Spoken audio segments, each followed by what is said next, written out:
Young and the Restless Spoilers Monday. Full episodes 9/30/2024. The town of Genoa City was abuzz with whispers, and the air was thick with suspicion.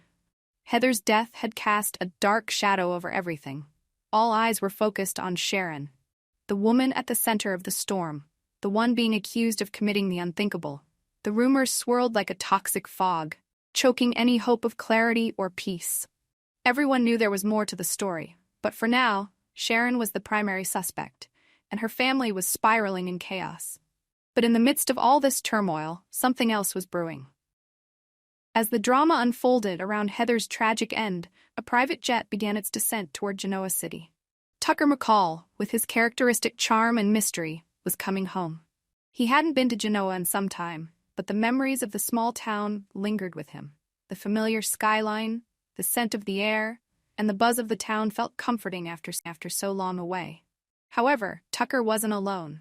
By his side was Ashley Abbott, her presence as striking as ever. The two had rekindled their relationship, a romance that had been brewing beneath the surface for years. This time, they were no longer hiding their feelings. Upon their return to Genoa, it was clear to anyone paying attention that Tucker and Ashley were more than just business associates. They were a couple, and their bond seemed unbreakable. They stepped off the plane with a renewed sense of purpose, hand in hand, ready to face the town and whatever it had to offer. One person who wasn't pleased with Tucker's newfound happiness, however, was Audra Charles. Once a close confidant of Tucker's, Audra had always been intrigued by the complex and magnetic man. Their relationship had blurred the lines between business and personal, more times than either cared to admit. But now, with Ashley by Tucker's side, Audra was left feeling sidelined, and the sting of jealousy began to fester. Tucker, sensing Audra's dissatisfaction, had made it clear to her that his priorities had shifted. He agreed to continue helping Audra with her work, but he was firm about one thing: she was not to interfere with his relationship with Ashley. Audra reluctantly agreed, but the seed of resentment had already been planted. She wasn't used to being second place, and it burned her to watch Tucker turn his attention so fully to someone else. Still, she had no choice but to play by his rules, for now. But while Tucker and Ashley's romance was blossoming, something far darker was happening back at Nick and Sharon's home. Faith, their daughter, was caught in a web of emotions so thick and twisted that she couldn't see a way out. The more she learned about her mother's involvement in Heather's death, the harder it was to reconcile the Sharon she knew with the monster she was being portrayed as. Faith's heart was torn in two. On one hand, she couldn't believe her mother would do such a thing. Sharon had always been caring and loving, protective of her children. But on the other hand, the evidence was impossible to ignore. Faith had overheard conversations, seen the fear in Sharon's eyes, and witnessed Nick's frantic attempts to keep their family together. The truth was staring her in the face. But it was too horrific to accept. Faith's guilt became overwhelming. She felt a responsibility to Heather, to Lucy, Heather's daughter and Faith's close friend. How could she live with herself if she didn't speak up? How could she stay silent, knowing that her mother had taken a life that meant so much to Lucy? The burden was too great to bear, and Faith was on the verge of collapsing under the weight of it all. She had made up her mind. She was going to tell Lucy the truth. But when she tried to make the call, Nick caught her in the act. He grabbed the phone from her hand before she could dial, his face filled with a mixture of panic and anger. "Faith, you can't do this," Nick said firmly, trying to control the situation. "You don't understand what's at stake." "Dad, this is wrong," Faith shouted, her voice cracking with emotion. "We can't just cover this up. Lucy deserves to know. Heather was her mom." Nick's face softened, but his resolve didn't waver. "I know, sweetheart. I know this is hard, but we have to protect our family. If this gets out, your mother could go to prison. Is that what you want?"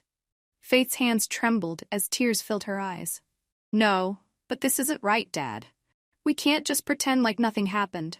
I can't keep lying." Nick's expression darkened. He had already crossed lines he never thought he would, but this was about survival now. Sharon had made a terrible mistake, but he wasn't going to let his family fall apart because of it. He would do whatever it took to keep them safe, even if it meant making choices he would regret for the rest of his life.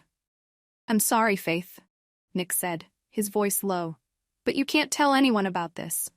Not Lucy, not anyone." He had Faith locked in her room after that, trying to keep her from acting impulsively. But isolation only made things worse for Faith. Alone with her thoughts, she began to spiral into a pit of fear and confusion. She could hear the voices of her parents echoing through her mind. Sharon, the killer, Nick, the accomplice.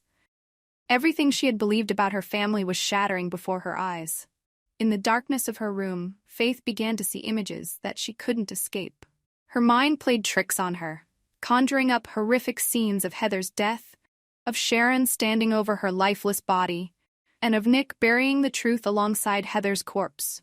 The once safe and loving home had turned into a nightmare, a place where betrayal and fear festered like a wound that refused to heal. The visions became so vivid that Faith couldn't tell what was real anymore. Every time she closed her eyes, she saw Heather's body, lifeless and cold. She could hear Lucy's voice, accusing her of hiding the truth. The guilt consumed her, gnawing away at her conscience, leaving her unable to sleep, unable to think clearly. She felt trapped, by her family, by her own mind. Meanwhile, Nick and Sharon were walking a dangerous tightrope, trying to maintain the facade of normalcy while the walls of their secret threatened to crumble around them. Tucker and Ashley's return to Genoa City might have been a new chapter for the town, but for Nick and Sharon, their world was teetering on the edge of disaster. And then there was Faith, struggling to hold on to the last shreds of her sanity, unable to reconcile the people she loved with the horrifying reality they were trying to hide. How could this be her family? How could the people she trusted most become the very monsters they had always warned her about? In the days to come, the truth would become harder to contain. Whispers in Genoa City were getting louder, and it was only a matter of time before someone pieced together the clues. Faith was on the brink of breaking, emotionally, mentally, and morally. How long could Nick and Sharon keep their secret hidden before their own daughter, overwhelmed by guilt and fear, exposed everything? The question wasn't just if the truth would come out, but who would be left standing when it did. Daniel's blood ran cold. It was the confirmation he had been dreading. Heather's voice was fragile, but the name she had spoken was enough to tell him everything. Sharon was involved. Somehow, someway she had done this. "Heather, did Sharon do this to you?" Daniel's voice was calm, but his mind was spinning. Heather's eyes flickered with fear, but she nodded, the small movement confirming Daniel's worst suspicions. Now it all made sense. Heather must have found out something about Sharon, something so dark that Sharon felt she had to eliminate her. But Heather had survived, and now Daniel had the key to unraveling the truth. "Don't worry," Daniel whispered to Heather, his voice filled with quiet resolve.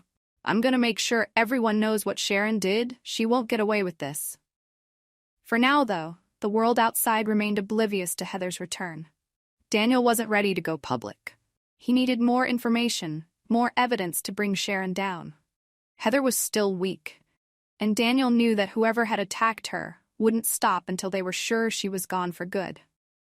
But as Daniel sat by Heather's bedside, he felt a fire building inside him. He wasn't just going to wait for the truth to come to light. He was going to make it happen, no matter the cost. Sharon's time was running out, and soon the whole world would know the truth about her dark and twisted actions.